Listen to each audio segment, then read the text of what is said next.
Hello friends, welcome to ETC Information Channel. Today we are going to talk about Bhopal gas tragedy. Before starting the video, subscribe to our channel to get our updates. And don't forget to subscribe to India's #1 audiobook platform, Kukufm. Link is given in the description box below.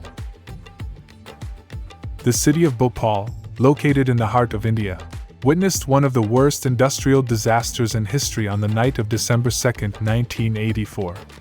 Bhopal was home to the Union Carbide pesticide plant. This plant produced a chemical called methyl isocyanate, commonly known as mic, which was used in the production of pesticides. In the days before the incident, there were signs of trouble. There were malfunctions in the plant's safety system, and the amount of mic stored exceeded safety standards. As night fell on December 2, 1984, a devastating chain of events unfolded. Water entered the tank containing 42 tons of mic. Due to this, a violent chemical reaction started.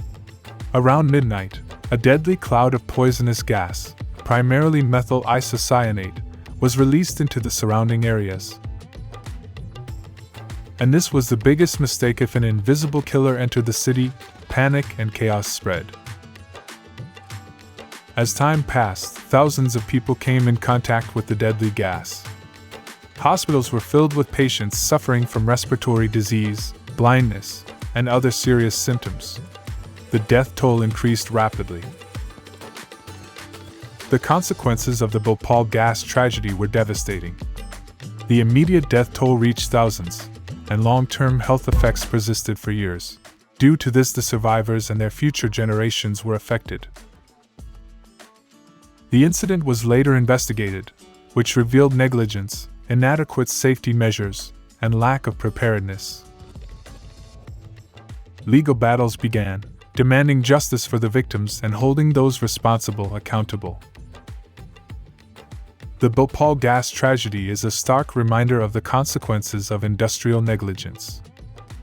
It prompted global discussions on industrial safety, corporate responsibility, and the need for stricter regulations. As we remember the Bhopal gas tragedy, let us honor the memory of those who lost their lives and consider the importance of prioritizing safety to prevent such disasters in the future. So this was the information about Bhopal gas tragedy in just 5 minutes. If you like this information, then don't forget to subscribe, share, and like the channel. Thank you.